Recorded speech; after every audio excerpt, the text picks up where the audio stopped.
नमस्कार, मैं हूं भूपेन साहू। आप देख रहे हैं प्रखर टीवी। प्रखर टीवी धमतरी एवं जिले की सभी खबरों को आप तक पहुंचाता है। तो इस वक्त की क्या खास खबर है, आइए जानते हैं। इस वक्त हमारे साथ प्रखर समाचार कार्यालय में है देश के ख्यातिनाम कवि प्रख्यात मिश्रा जी, जो विशेष रूप से यहाँ पर पहुंचे हुए हैं, जिनसे हम कुछ उनके ही बातें भी सुनेंगे और चर्चा भी करेंगे। सबसे पहले तो धमतरी में और प्रखर समाचार कार्यालय में आपका स्वागत है। बहुत बहुत धन्यवाद धमतरी और प्रखर समाचार की पूरी टीम को। सबसे पहले तो हमें जानेंगे कि ये आपका जो कवि जो की शुरुआत हुई है वो कैसे हुई है, क्या आपके परिवार में भी और लोग हैं इसके? जी, मेरे नाना जी थे पंडित छैल बिहारी वाजपेयी भाड़ जी। तो मेरा जो पालन पोषण हुआ उन्हीं के सानिध्य में हुआ। तो हम लोगों को फिल्में या गानों की जगह संस्कार में कविताएं मिली, तो वो खून में प्रवाहित हैं, वो ब्लड सर्कुलेशन में है। तो वहीं से लिखना शुरू कर दिया था। धीरे धीरे अवसर मिलने लगे और सोशल मीडिया पर चीज़ें जाने लगी, लोगों को कंटेंट अच्छा लगने लगा और एक परिवर्तन जो देश का युवा राष्ट्रवाद की तरफ प्रेरित हुआ, राष्ट्रवाद की तरफ उसका रुझान आया, तो उसने और अवसर दिए। धीरे धीरे करके मंचों पर स्थापित हो गए। मंची कार्यक्रम कब से चालू हुआ? लगभग 10 साल हो गए करते हुए। जब इंटर की परीक्षा दी थी उसके बाद में मंचों पर जाना शुरू कर दिया था।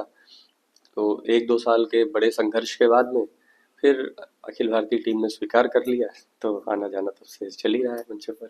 हमने आपको सुना है, विशेष रूप से रात को भी सुना, आपने ओज और वीज को, यह खासकर जो है देशभक्ति को आपने चुना है।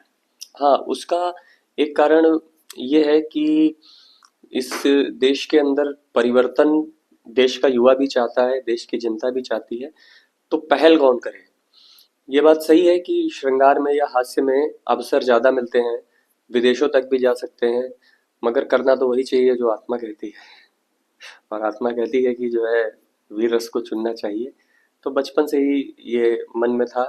कक्षा 8 या 9 पर कविताएं लिखनी शुरू कर दी थी, तो वीर रस ही लिखा और वीर रस ही पढ़ा, आगे भी वीर रस ही रखे रहेगा।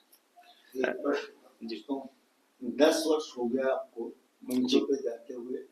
10 वर्ष के अंतराल में आपको 10 वर्ष पहले और आज के श्रोता में और कवियों में, कविता पाठ की श्रेणी में भी किसमें ज्यादा अंतर लगा? परिवर्तन बहुत सारा आया। जो पारंपरिक कविता के श्रोता थे वो थोड़े कम हुए और जो नए कविता के श्रोता हैं वो बढ़े। इसमें कुछ अच्छी चीजें हैं तो कुछ बुरी चीजें हैं। कविता के श्रोता तो बढ़े मगर कविता का स्तर थोड़ा नीचे आया। मंचों पर चुटकुले ज़्यादा होने लगे, टिप्पणियाँ ज़्यादा होने लगी, कविताएं कम होने लगी और उसकी वजह से जो कविता सुनने जाते हैं उन्हें कविताएं मिलती नहीं है, तो वो धीरे धीरे जाना बंद कर रहे हैं मंचों पर। दूसरी बात, सोशल मीडिया यूट्यूब पर जो वीडियोस प्रसारित हुए हैं उसकी वजह से भी थोड़ा सा अंतर आया है। तो अब ये हम सबकी जिम्मेदारी है कि कविता के स्तर को भी बढ़ाएं और नई कविताएं, नए प्रसंग, नए विषय भी लेकर के आएं, ताकि लोग ऐसा ना सोचें कि जो यूट्यूब पर है वही सुनने को मिलेगा। लोग गीत, गजल और श्रृंगार से दूर भाग रहे। हाँ, ये जो युवा 25 दिसंबर जो है फिक्स हुआ करता था कि सेंटा क्लॉज आएंगे और जो है वो पूरी तरीके से क्रिसमस पर समर्पित होता था। अभी वो 25 दिसंबर अटल जी पर समर्पित हो गया है। 14 फरवरी जो वैलेंटाइन डे का पूरी तरीके से उसके रंग में रंगा जाता था, ये 10-12 साल का परिवर्तन इस देश ने देखा है।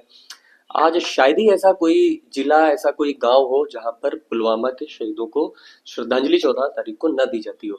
तो इस देश का युवा बदल रहा है, इस देश के युवा में परिवर्तन आ रहा है, वो अपनी संस्कृति से जुड़ रहा है, अपने धर्म से जुड़ रहा है, अपने राष्ट्र से जुड़ रहा है।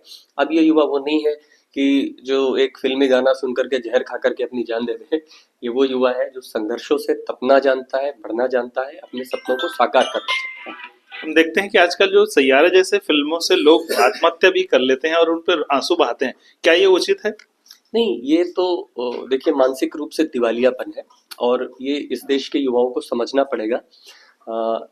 एक फिल्मी कैरेक्टर, एक मनगढ़ंत कहानी जिसके पीछे आप पागल हो रहे हैं, आपको अपने नायकों का चुनाव करना सीखना पड़ेगा।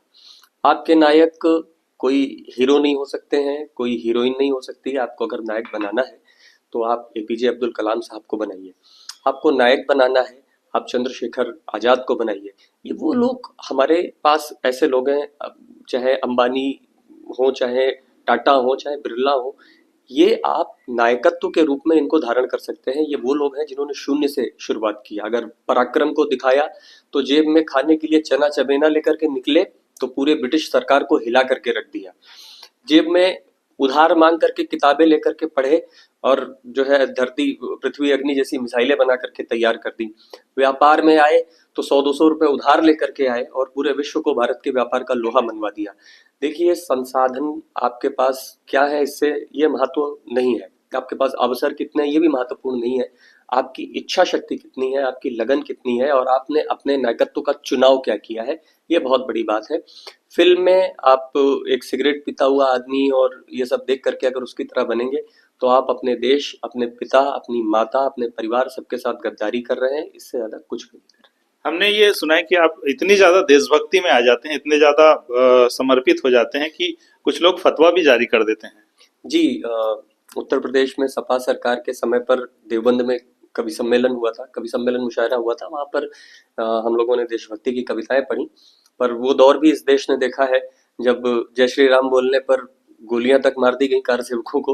वो दौर भी देखा है जब जो है राष्ट्र विरोधी कानून लगा करके मुकदमे चला दिए गए, तो हम पर तो जय श्री राम बोलने पर फतवा ही जारी हुआ है। आपके भाई को कैसे वो इच्छा हुई आपके लाइन में चलने की? हम दोनों भाई लगभग बहुत 1.5 साल का अंतर है दोनों में, बहुत ऐसा कोई बड़ा आयु का अंतर नहीं है। जब मैंने कवि सम्मेलन प्रारंभ किए तो मेरे भाई ने भी कवि सम्मेलन प्रारंभ किए। वो भी लिखता पहले से था मगर मंचों पर उसने मेरे बाद जाना शुरू किया। तो कहीं ना कहीं हम लोग स्वयंसेवक की विचारधारा से भी जुड़े रहे, कहीं ना कहीं हम लोग राष्ट्रवादी जो तत्व हैं उनके भी संपर्क में रहे, उनसे जुड़े रहे, लिखते रहे, पढ़ते रहे। भारतीय इतिहास का वो पक्ष जो आमतौर पर लोगों के सामने नहीं रखा गया उसको भी हम लोगों ने पढ़ा, समझा, वामपंथी इतिहास को भी पढ़ा और राष्ट्रवादी इतिहास को भी पढ़ा। तो मन में आया कि हमारे भारत में बहुत सारे ऐसे विचार हैं जो कार्ल मार्क्स और लेनिन के विचारों से बड़े हैं, वो जनता तक पहुंचने चाहिए, जिन्हें तात्कालिक इतिहासकारों ने, तात्कालिक शासन ने, प्रशासन ने देश के सामने नहीं आने दिया। वो चीजें देश को पता होनी चाहिए। आज वही चीजें जब देश के सामने आ रही हैं तो देश जान रहा है। एक बहुत बढ़िया प्रसंग है कि इस विश्व में पहली बार एक ऋषि हुए, ऋषि कणादि। उन्होंने विश्व को परमाणु तत्वों के विषय में बताया, मगर उनका नाम इतिहास से गायब कर दिया गया। अभी इस चीज की शोध हुई और अमेरिका ने भी माना और ये भारतीय राष्ट्रीय पाठ्यक्रम में शामिल किया गया। तो इस तरीके से जो भारतीय ज्ञान है, विज्ञान है, हम विश्व गुरु थे। और अगर हम अपनी प्राचीन पद्धति और आधुनिक चीजों को मिला करके और कुछ जो बुराइयां आई हैं जिनमें जातिवाद है, जिनमें इस तरह की चीजें हैं, उनसे अगर अलग हट करके नई सोच के साथ बढ़ेंगे तो भारत को दोबारा विश्व गुरु बनने से कोई नहीं रोक सकता। हम आपका एक पसंदीदा कोई भी 2 लाइन जरूर हम सुनना चाहेंगे दर्शकों। हाँ, मंचों से अलग हट करके एक कविता पढ़ने की कोशिश करता हूँ। भारतीय दर्शन या भारतीय विज्ञान से जुड़ी हुई एक कविता। जिस कार्यक्रम में कल मैं था वहां पर राम कथा भी हो रही थी। तो ये कथाएं वगैरह क्यों आवश्यक है? हम आमतौर पर जो ऋषि मुनि हैं, जो पंडित हैं, ब्राह्मण हैं, उनको कथावाचक या आध्यात्मिक के रूप में लेते हैं, जबकि प्राचीन भारत में ये लोग मुख्य रूप से वैज्ञानिक का काम करते थे। इन लोगों की सोच वैज्ञानिक रहा करती थी। ऋषि अगस्त्य ने श्री रामचंद्र जी के लिए हथियारों का निर्माण किया। तो विमानों में पुष्पक प्रथम कल्पना है, विमानों में पुष्पक प्रथम कल्पना है, कहो कैसे यूरोप में ये बना है, विनायक को हाथी का सिर है लगाया, ये हेड ट्रांसप्लांट का करतब दिखाया, थे पूजा में नवग्रह हमी ने बनाए, हमें कोई विज्ञानवादी बताए, थे पूजा में नवग्रह हमी ने बनाए, हमें कोई विज्ञानवादी बताए कि क्यों लाल रंग से बनाया था मंगल, चढ़ाया है जाता क्यों शिवलिंग पर जल, अणुओं में होता है विप्लव बताया, अणुओं में होता है विप्लव बताया, हमने जगत को दशमलव बताया, हमने ही अंकों का था ज्ञान सौंपा प्रमेय कोनेयों का कोणों का विज्ञान सौंपा। हुए सूत्र जग में थे मंडित हमारे, हुए सूत्र जग में थे मंडित हमारे, गणित के पुरोधा थे पंडित हमारे, गणित के पुरोधा थे पंडित हमारे। हमने लिखी बैठ ब्रह्मांड क्योरी, वेदों में दे दी थी बिग बैंग थ्योरी, था जग को ये भूगोल हमने सिखाया, सुनो सृष्टि है गोल हमने बताया। एआई शस्त्रों का दर्शन हमारा, एआई शस्त्रों का दर्शन हमारा था, उंगली पे चलता सुदर्शन हमारा, कि वर्मा मलाया में अफगान में है, अवशेष इराक ईरान में है, यहां से वहां तक था भारत हमारा, कहां से कहां तक था भारत हमारा। अंतिम हम युवाओं को क्या संदेश देना चाहेंगे आप? जी बिल्कुल, इस देश की युवा पीढ़ी से एक बात जरूर है कि मनोरंजन आपके जीवन में होना चाहिए, पर जीवन को मनोरंजन नहीं होना चाहिए। आप फिल्में देखें, आप सब कुछ करें, व्हाट्सएप चलाएं, रील्स चलाएं, इंस्टाग्राम चलाएं, पर कहीं ना कहीं मन में अपने परिवार का बोध, अपने पिता का बोध, अपने पिता के संघर्ष, अपने परिवार के संघर्ष, अपने उन महापुरुषों के संघर्ष जिनके कारण आप आज इस प्रकार से स्वतंत्र होकर के कोई भी निर्णय ले पा रहे हैं, उनके संघर्ष उनको मिला करके अपने जीवन में मिलाइए। और इस जीवन को अगर आपने प्राप्त किया है, ईश्वर ने आपको मानव रूप दिया है, तो सिर्फ संघर्ष के लिए दिया है। जो व्यक्ति संघर्ष करना सीख जाता है वो इस देश, इस राष्ट्र, इस विश्व का कल्याण करता है। आपका जन्म कल्याण के लिए हुआ है, विनाश के लिए नहीं हुआ है। बस इतनी बात मन में ध्यान रखें। चलिए, बहुत बहुत धन्यवाद। ये थे हमारे साथ मशहूर कवि प्रख्यात मिश्रा जी, जिन्होंने युवाओं को एक विशेष संदेश दिया और नई कविता जो उन्होंने दर्शकों तक पहुंचाई। और इनका देश प्रेम ऐसा है कि लोग इन पर जो है काफी फतवा भी जारी कर देते हैं और कई प्रकार की परेशानियां भी आती है, लेकिन ये अपने मार्ग पर अडिग हैं और देश को एक नया संदेश देते हुए चल रहे हैं। प्रखर टीवी के लिए अपने सहयोगी आशीष मंगानी के साथ मैं भूपेन साहू। तो ये थी अब तक की खबरें। अन्य खबरों के लिए प्रखर टीवी के संग बने रहिए। बहुत जल्द मिलते हैं।